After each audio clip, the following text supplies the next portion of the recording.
So just a recap for Jean and for anybody listening to us online. We've been looking at the prophets of the 8th century BCE, and this is our final session. We've looked at Prophet Amos, the Prophet Hosea, and first Isaiah, that's sometimes called Proto-Isaiah, and the other prophet of the 8th century is Jonah, but we're not looking at Jonah because it's a rather different style of writing and different style of book. But there they are, and you see the earliest of them was Amos, who was prophesying the sort of middle point of the 8th century, and then after that Hosea and Micah and first Hosea, they sort of lap over into the 7th century as well. And just as a reminder that in the 8th century, the kingdom of Israel and the kingdom of Judah had divided. They divided after the death of Solomon, and 10 tribes were occupying the northern part, what we call the northern kingdom of Israel, and with the capital in Samaria and the main shrine being Shechem, and then in the south, the 2 tribes of Judah and Benjamin, with their capital and religious and political capital being Jerusalem. And the story of that period is written in the history of Israel and Judah in the 2nd book of Kings, chapter 14 to 20, or in the 2nd book of Chronicles, 22 to 32. Graham's joining us. And then, as I said in the last sessions, it is a century of 2 halves. The first half of the century, where there wasn't really any prophetic activity of this kind taking place. Assyria in the north was quite a weak power. It was itself under threat, and so that allowed these vassal states of Assyria to flex their muscles, trading, military activities against each other, and it was generally a time of prosperity for Israel and Judah. And in the second half of the century, we have this Assyrian crisis, when Tiglath-Pileser III seizes the throne and expands the great military force. As we've seen in the previous weeks, the top, the dark green area is at the start of the period we're talking about, and you see that they expand rapidly until the early part of the 7th century. They even get as far as what is Egypt. Okay, so I think that's the point at which I stop sharing that and just give a more general introduction, and then we'll look at some passages. So just as a general background to Micah before we read any of his work, Micah was from the southern kingdom, the kingdom of Judah. He lived under the reigns of 3 kings, Jotham, Ahaz, and Hezekiah.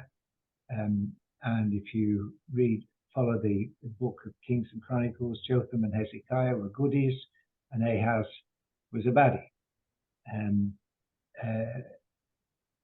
Ahaz tried to form alliances or pay tribute to Assyria, and was at odds with the northern kingdom of Israel.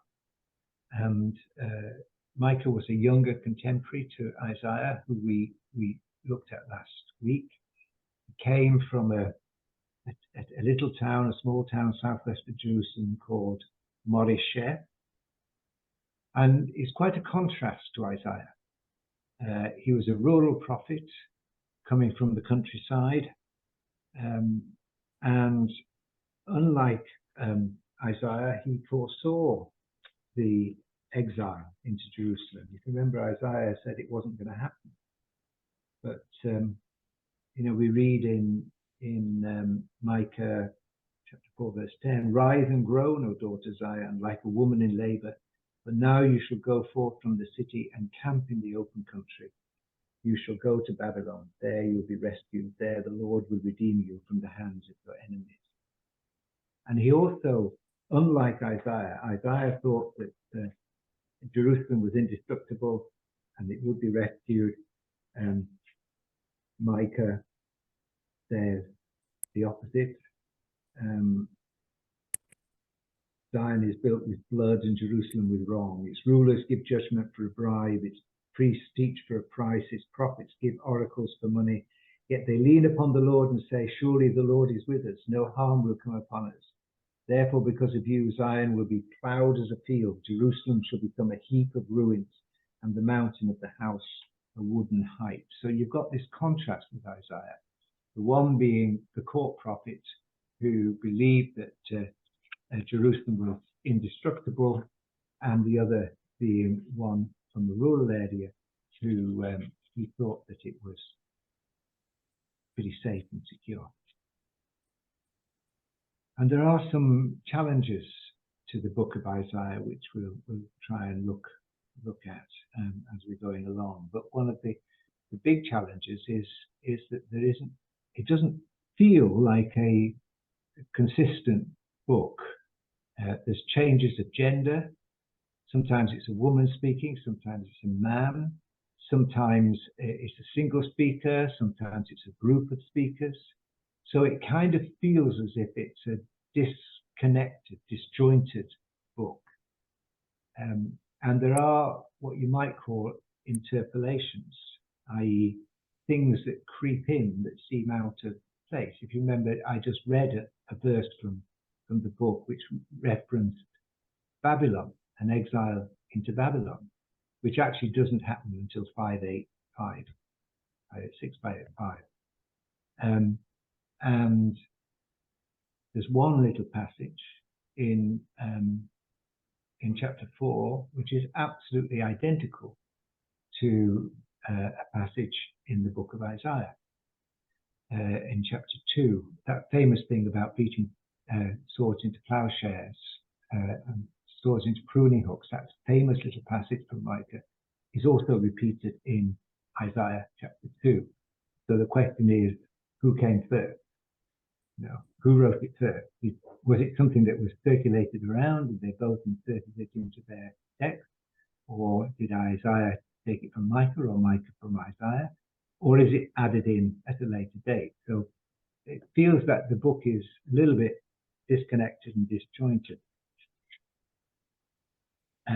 Although it has the kind of overall theme of judgment and promise. And then it alternates between judgment and promises. Bad times followed by good times. But there is a way of looking at the book which makes sense of the inconsistencies. And the suggestion, I think, is that it actually is not a book that you read, but that a book that is spoken, and that it is a piece of performance poetry. That actually it follows the pattern of city laments that were common in Babylon, Samaria, that were followed through in Greek tragedies. Euripides wrote the Trojan Women, stories of lament over cities that have been destroyed or corrupted.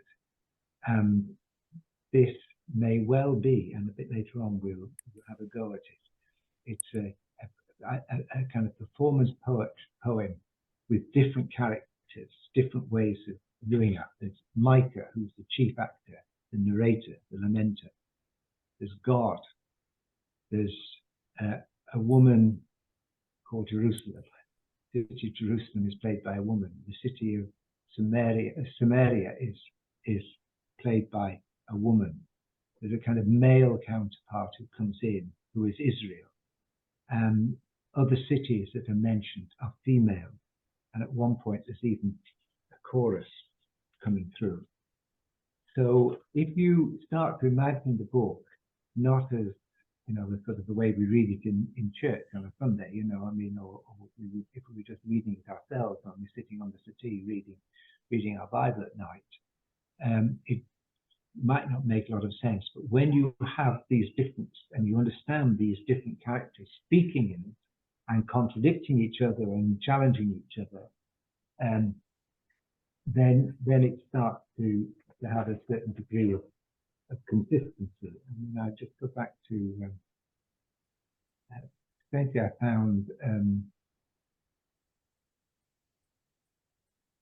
I found this picture of Micah, and it's a 19th century, painting of the guy.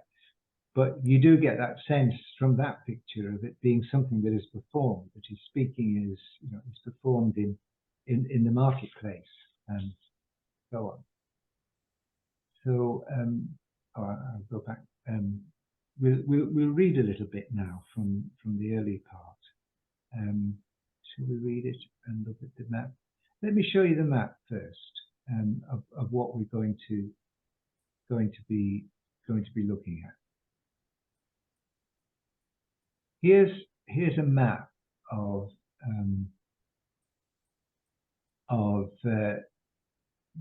Judah, and marked in these little red dots are the names of the various places that are mentioned in the book, the towns that are mentioned. Bethlehem is mentioned, Gath, Adullam, Mareshah, that's where, Moresheth Gath, that's just there, that's where Micah was, his hometown. And all of these names, Gath means tell, Bethlehem means the house of dust, Shafir means beautiful, Zainam means come out. And you'll see that he, in the passage we're going to read, how he's lamenting over all of these cities and speaking to all of these cities and taking advantage. Yeah, it's fine, taking advantage of their the puns, in the alliterations and so on in their thing. So let's read it anyway. Let's just, with no more ado, let's read the passage. So this is the first passage I'd like us to read, and it's there. And as you see, it talks about the various towns, and is a lament over what's taking place. And you can imagine, it being proclaimed and read, in a festival or in a symposium or on the street, street theatre or whatever. Who's going to? I'll read it. Thank you. For this I will lament and wail. I will go barefoot. Oh yes, I'm sorry. I thought you were actually saying you were going to lament and wail, but oh sorry, I hadn't realised it started. Okay, so very convincing. Yes. I passed the audition, Prophet. For this I will lament and wail. I will go barefoot and naked. I will make lamentation like the jackals, and mourning like the ostriches. For her wound is incurable. It has come to Judah.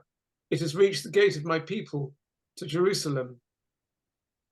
Tell it not in Gath, weep not at all. In Beth Lephra, roll yourselves in the dust. Pass on your way, inhabitants of Shafir, in nakedness and shame. The inhabitants of Zanan do not come forth. Beth Ezel is wailing, and shall remove its support from you. For the inhabitants of Maroth wait anxiously for good, yet disaster has come down from the Lord to the gate of Jerusalem. Harness the steeds to the chariots, inhabitants of Lachish. It was the beginning of sin to daughter Zion, for in you were found the transgressions of Israel. Therefore you shall give parting gifts to Moresheth Gath. The houses of Achzib shall be a deception to the kings of Israel. I will again bring a conqueror upon you, inhabitants of Mareshah. The glory of Israel shall come to Adullam. Make yourselves bald and cut off your hair for your pampered children. Make yourselves as bald as the eagle, for they have gone from you into exile. Right. Do you get that sense of him? What sense do you get from it? Like a blues song. Yeah. Yes. Yeah. Go barefoot and naked. I'll make lamentation like the jackals. It's very kind of bluesy, really. I never thought about it, but I mean, and it does. Did you? Because I noticed it's in a Word document this time. I was just wondering, did you kind of reformat it a little bit, or? No, I just cut and paste, but I'll tell you why in a Word document later. Right, sure. Yeah. Sorry, Graham, I think you're muted. I think you were speaking.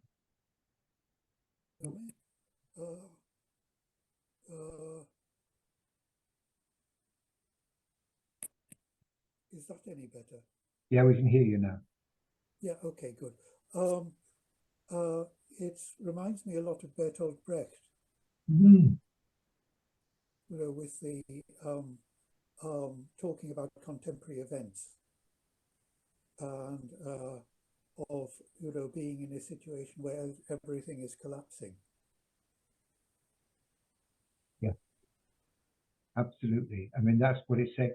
And one theory, I think it's worth interesting, because I mentioned that there was this reference to Babylon, which is a bit odd. One theory is that it was actually not a contemporary document at all, but it was written at the later period of exile. But as happens in quite a lot of ancient literature, it talks about past events as if they are the present events, and then talks about the present events as if they are in the future. So this could have been written at the time of the Babylonian exile, but was using maybe some earlier material from Micah, or actually writing it, telling the story of the earlier exile, and then saying the same thing is going to happen in a new time, in a different time. That's one possibility, one theory, but you're certainly right that it's talking about something that's immediate and urgent. Yeah. What struck me reading it was that I should have paid more attention to that chart on the map, because I couldn't make head or tail of who the different characters were. I thought, who on earth are all these people, and where do they fit into it? And I guess it made me very aware of how removed we are from that situation, really. So these names don't mean anything at all. Right. And they're not well, but are those real towns, or are they made up towns with that particular meaning? No, they're real. They're made up. They're real. I mean, they're right. real. You know, so there's a kind of pun on each of the names. Yes, gosh. Towns, you see. So, you know, tell it not in Gath, and actually the name Gath means tell. So there's a kind of immediate, whatever the thing is. And if you mention of Lachish there, and do you remember, I think last time we talked about Lachish, we looked at the thing from the British Museum, the relief from the British Museum of the siege of Lachish. So he makes a reference to Lachish. What is it?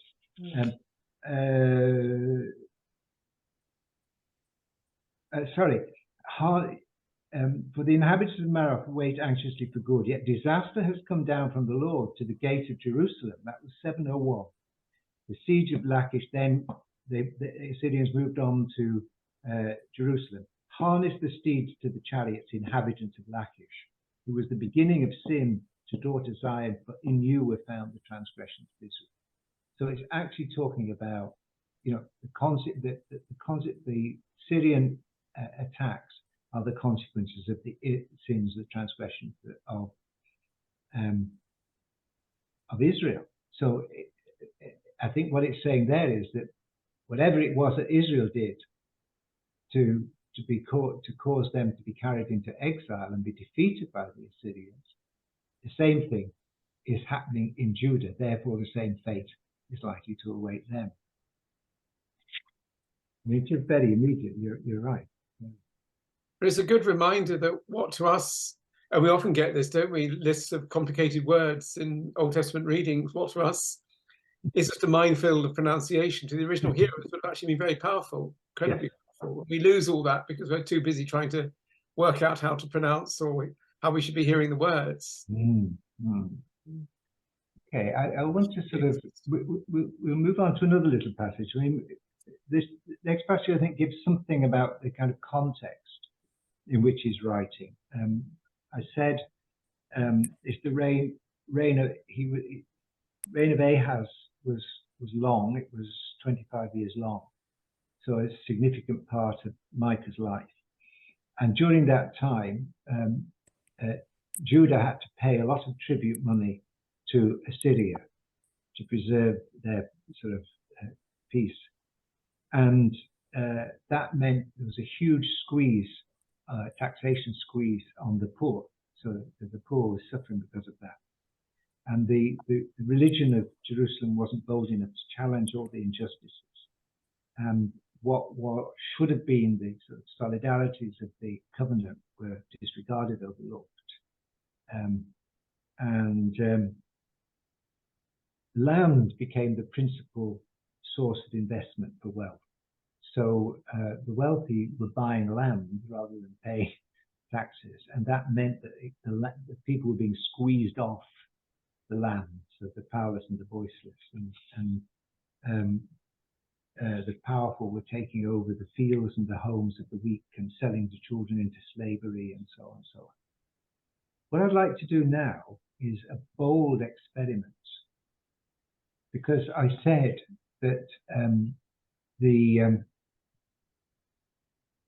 whole, before you came in, Neil, and I think you'll find this interesting, is that the whole, you can read the whole book as a piece of performative poetry, performative art, with different characters. And once you know that, then the book starts to make more sense. So I set out the next passage with the different characters, so we can read it as it might have been performed in the streets of Jerusalem. So there's Micah, whoever would like to be Micah, there's God, there's the people, that's everybody, and that's it. Okay, so who would like to be God? I want to be God. All right then. It's like one of those kind of away day things that business people have to see who the natural leader is, you know. Okay, so we've got that, Neil. You want to be God, right? Who wants to be Micah? Sure, why not? Okay, everybody read the people. Yep. Yeah. Apart from God. Apart from God.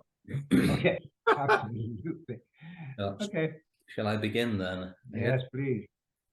Alas for those who devise wickedness and evil deeds on their beds. When the morning dawns, they perform it because it is in their power. They covet fields and seize them, houses and take them away. They oppress householder and house, people and their inheritance. Therefore, thus says the Lord.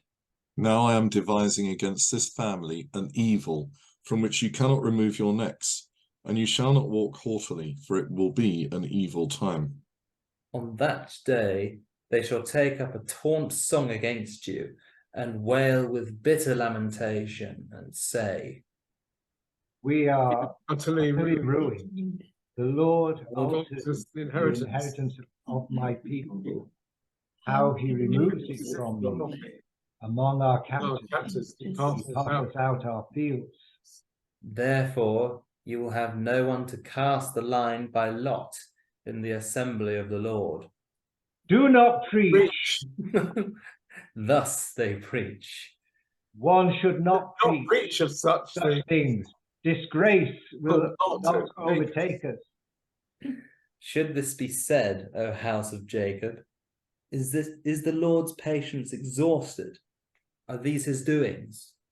Does not my words do good to one who walks uprightly? But you rise up against against my people as an enemy. You You strip strip the the robe robe from the peaceful, from those who pass by trustingly, with no thought of war. The women of of my people you drive out from their pleasant houses, from their young children. You take away my glory forever. Arise and go, for this is no place to rest, because of uncleanness that that destroys with a grievous destruction.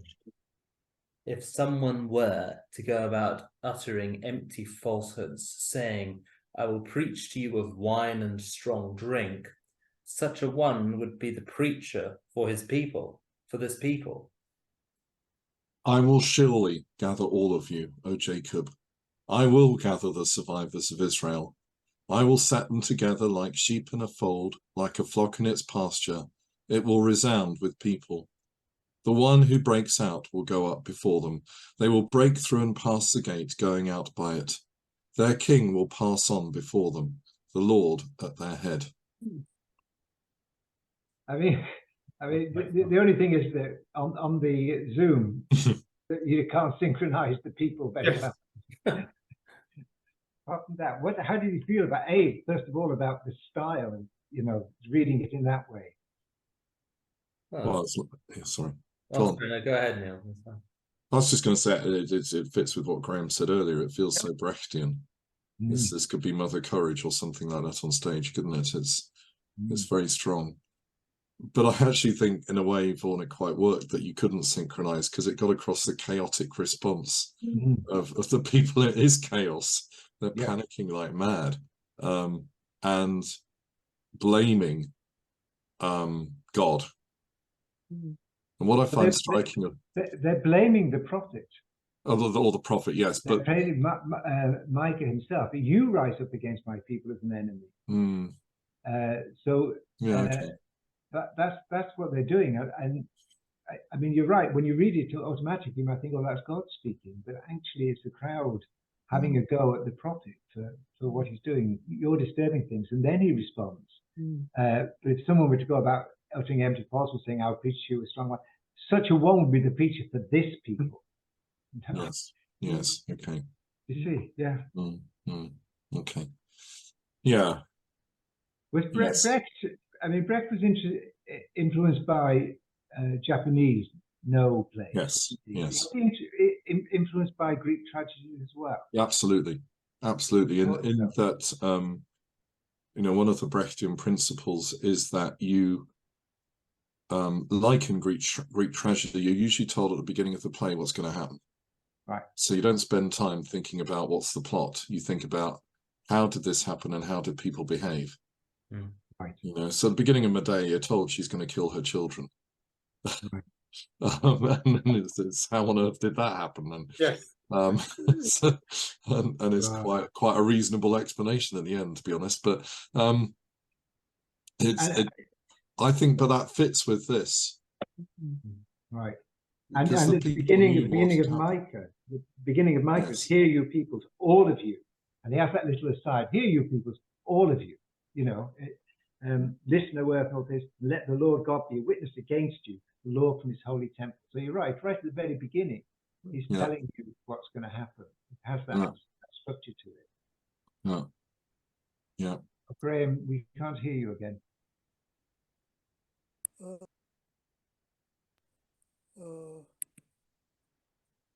We can hear you now. Oh, yeah. Okay.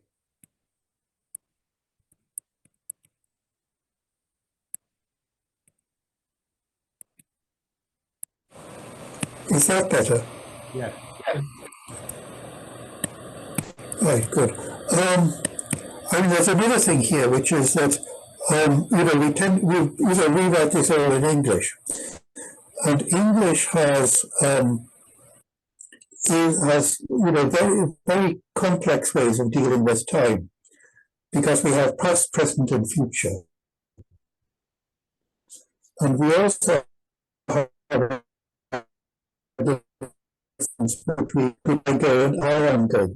It happens at a appointed time and something which is ongoing. Oh, we'll come back to you, Graham. Sorry. Neil, I think you were just saying something when I interrupted you. Yeah, the only thing I was thinking about, I don't know how this is helpful, it may not be, but in Greek tragedy you get a chorus that comments on the action and interprets what's happening for the audience. And to some extent you get that in Shakespeare as well. He takes some of that and has a holy fool or something like that who might interpret for you. But I'm wondering who the interpreter is here for the audience. Is it Micah? Because Micah is very active in this as well. He's a character in the chorus, shouldn't he? And maybe it's an oversimplistic application now. Maybe that doesn't work. I don't know. I think the only point at which there's really a chorus is here, where he says, where is it? Here, on that day they should make a taunt song and wail with bitter lamentation and say, we are utterly ruined. The Lord alters the inheritance of my people. How he removes it from me. Among our captives who pass without our field. Yes, that's fair. Yeah. But maybe that's the point. Everybody's involved in this. Nobody's withdrawn, and it's all very active. And I think setting it out like this makes it very clear that it's not like it's all done and dusted and we're just looking at a piece of history. We're looking at something where people are actively working out what on earth is going on here and who's responsible. Exactly. So just quickly before we move on, look at the contents of the passage rather than the format. You can see, as we said in the beginning, that the deeds of the people, they covet fields and seize them, houses and take them away. They oppress householder and house, people and their inheritance. We're talking about real corruption. It's a bit like Isaiah's, woe to those who add field to field, houses to houses. And then the lament, this is the lament, and this sort of unwillingness of the people to listen and hear what the prophets are saying, this refusal to listen to prophecy. And then, as always happens, in Micah, that once you've got a time of condemnation, you then get a promise. You get, the judgment, and then the promise, the restoration, and so on. And a lot of it, of the restoration, comes through the remnant, the survivors of Israel.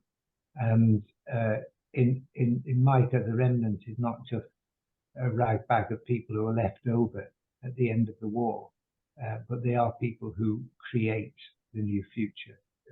They are the forebears of the new future, if you like. Let's look at another passage. Okay. I put my notes on this as well. Maybe we'll read it from the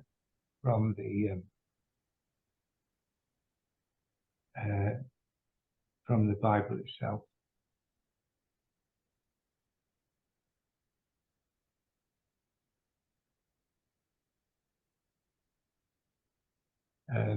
Let's look Micah 3:1-2. Sorry, Micah 3, and then we'll read 1-12.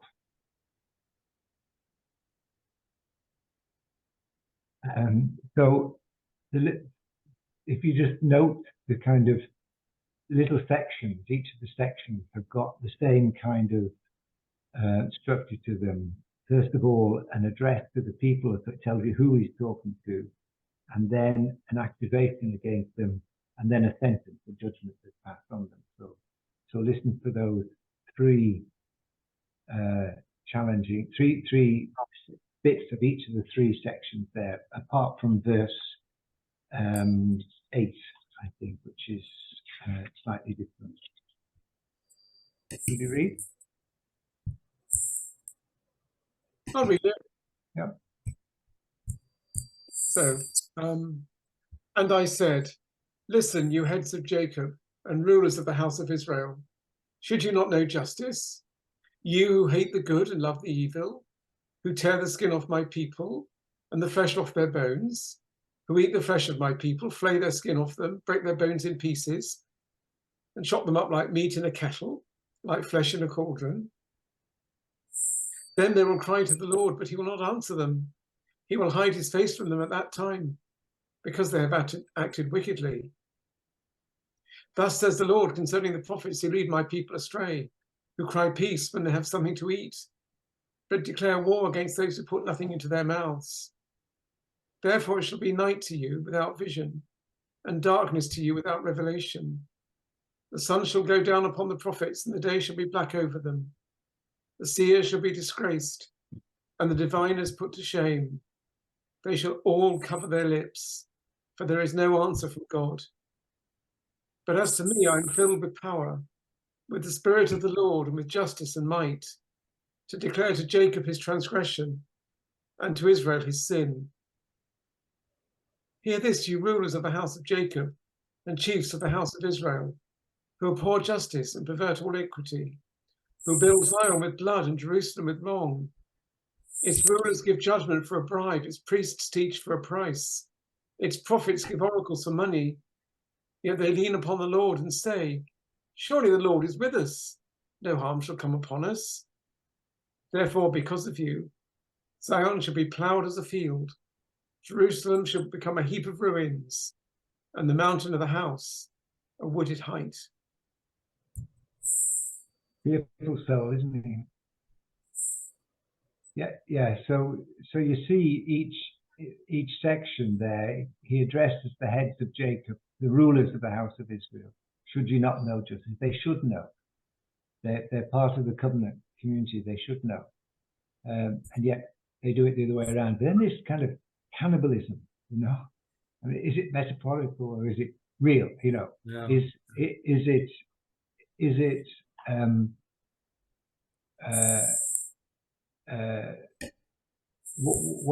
what is that? Is it some kind of metaphor or what's going on there? I mean, is it about child sacrifice? I mean, I don't know what it is, but certainly very, very dramatic and horror filled. There is that sense reading the Bible where, well, because we don't know everything about this book, you know, we do kind of, there is a kind of blur between what the reality is and what is just metaphor, and it's really interesting actually in reading the book that you can't kind of always tell these things apart. Yeah. Where, I mean, what is it? I mean, you know, I mean, there are some oppressive regimes, you know, that behave in that kind of way, you know. Yeah. So anyway, there you get the people he's addressing. That's, you know, that's the accusation, and then, you know, what God will do is hide his face, and there's nothing worse than God hiding your face. You know, I mean, you can have all kinds of other punishment, but the absence of God is, you know, is a very, very serious punishment altogether. The taking away the God of the covenant is really serious. And then the next group he addresses are the prophets, who lead the people astray. It's the false prophets, you know, proclaiming peace, and really fascinating, saying peace when there's something to eat, i.e., if you pay a prophet enough money, they'll say to you, yeah, everything's okay. If you don't pay the prophet enough money, they will declare war on you. They'll condemn you, whatever. So this is about the corruption of the prophets, and for them, they can't see. They have no vision. So the seers can no longer see. The sun shall go down on the prophets. The seers shall be disgraced, and they shall cover their lips. There is no answer from God, so they too are denied, you know, access to, you know, the presence of God. But he, in verse 8, this prophet Micah, he's filled with power with the Spirit of the Lord and with justice and might, and to declare. So he's not a false prophet. He's making clear he's a true prophet. And then the last one is to the rulers.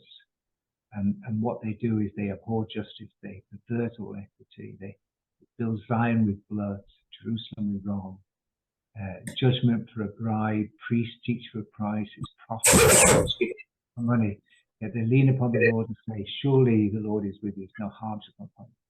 Therefore, Zion will go exile, whatever, it will go wrong. What do you make of all of that? Happy stuff, eh? Yeah. Yeah, joyous. What it makes me think of, and we've mentioned Brecht already, there's a poem by Brecht called Germany, Pale Mother. I've just been trying to find the words while I've been listening. It just very much, it's probably influenced by the Hebrew prophets, but it just reminded me of what we're reading in Micah. And if anybody's aware of the poem, but it's just the tone of it, and I think, well, yes, that you read that poem and you read that and you realise how up to date all this still is, sadly. What's the name of the poem again, sorry, Peter? It's called Germany, Pale Mother. Oh, right. Okay.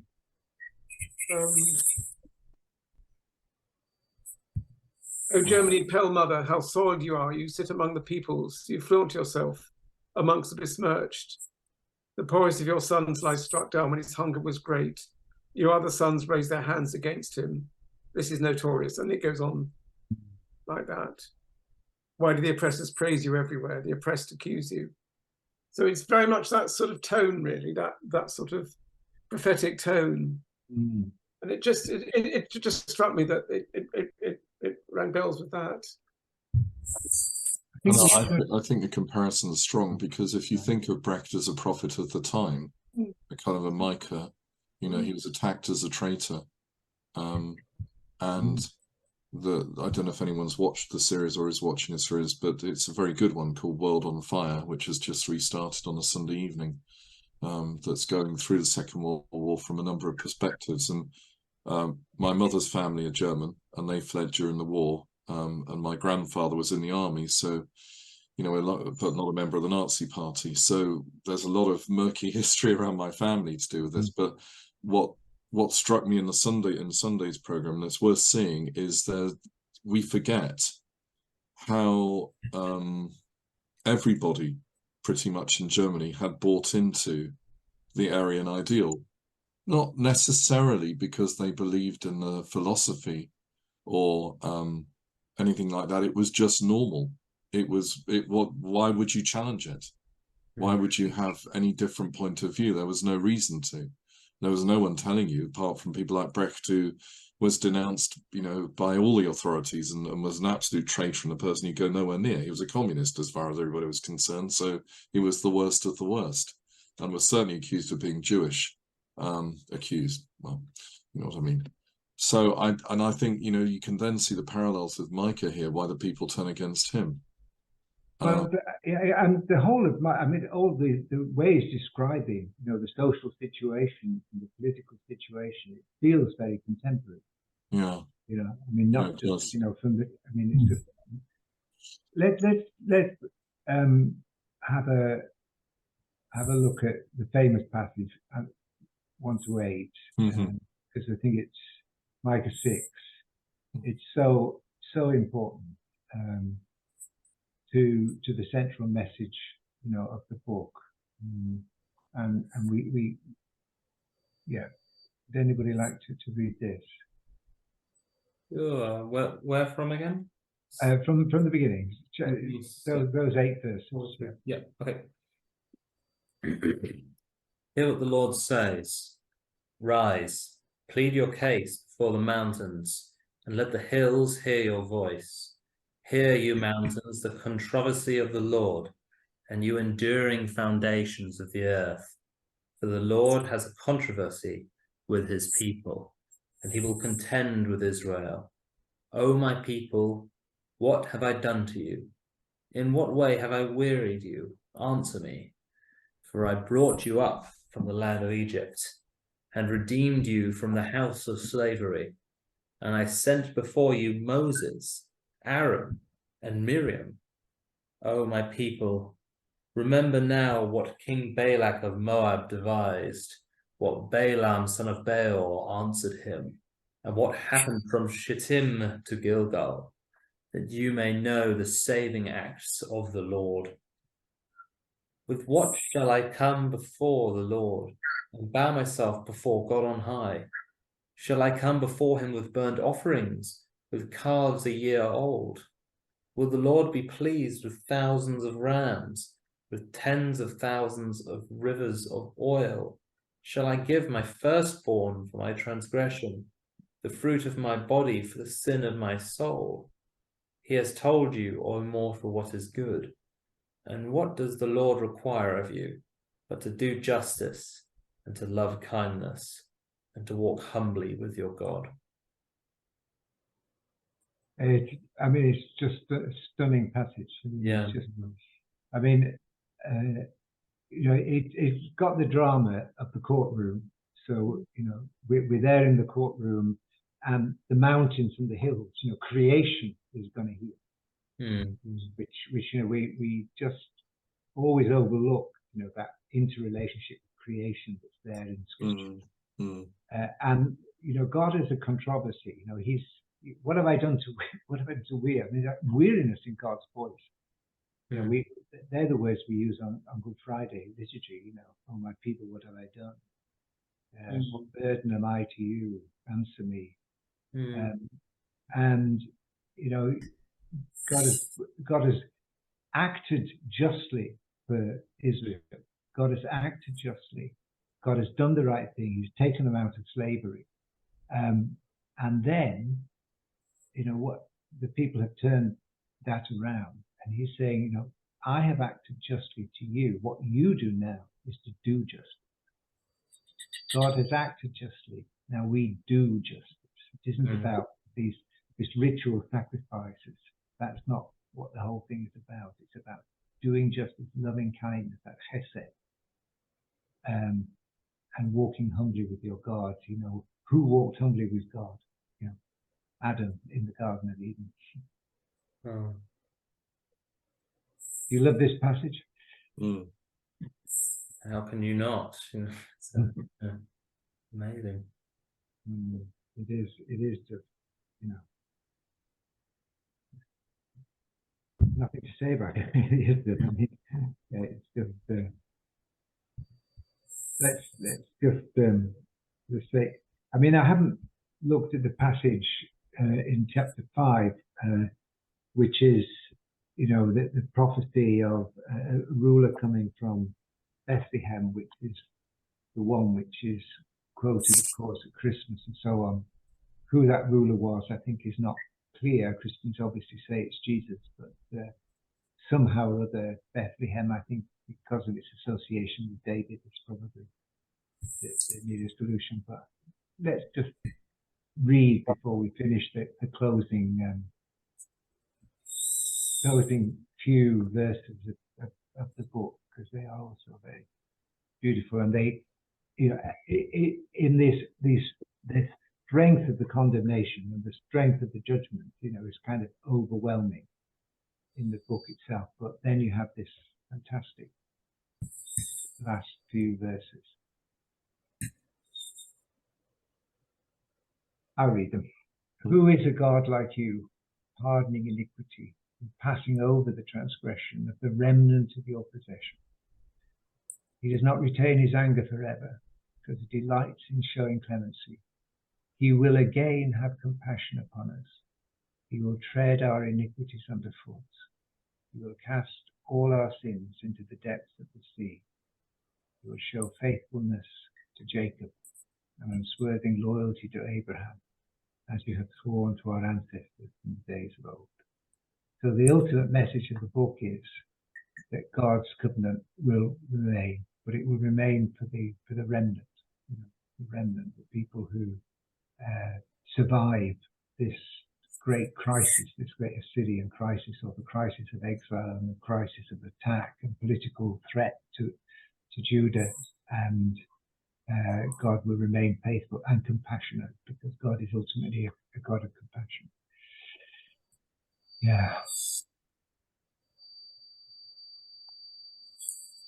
Does kind of challenge the teaching that you sometimes hear in, or more than sometimes, is quite prevalent in Christian circles about God being a God of justice, and that, you know, Jesus had to die on the cross because there had to be an equalizing of the balance and so on. This says the opposite to me. You know, if God is a God of justice, and that alone and nothing else, then he would remain angry, and everything would have to be paid off. But he isn't. He's a God of compassion, and as soon as you start to realize that, it throws all sorts of massive questions in the air about some of the conventional things we've been taught. Good questions, I think. For me, this is hugely reassuring. It's a very beautiful passage. Yeah, and you know, God has every right to be angry. You know, everything's gone. God has every right to be angry, but actually, God does not retain his anger forever. No. And yeah, so there we have it. Wow. It's a fantastic book. You know, I'm glad I left it to the last. And that's our last session, I think, until September. Oh no, we're going to have an Augustine session at the beginning of August. If that's okay, Graham. That's fine. Yes. Yeah. So we'll meet on the first Tuesday of August, and then we'll start again in September. But yeah, thank you all very much. Thank you. Cheers. And I think it's good. I think from when we start again, we'll do this hybrid one. We can have people here as well as online. I think that will work well, because it has done with the Augustine ones. So, excellent. Okay, well, enjoy the evening. Thank you. And have a good wedding, Peter. Thank you. Have a good summer, everyone. Okay. Take care. Everybody.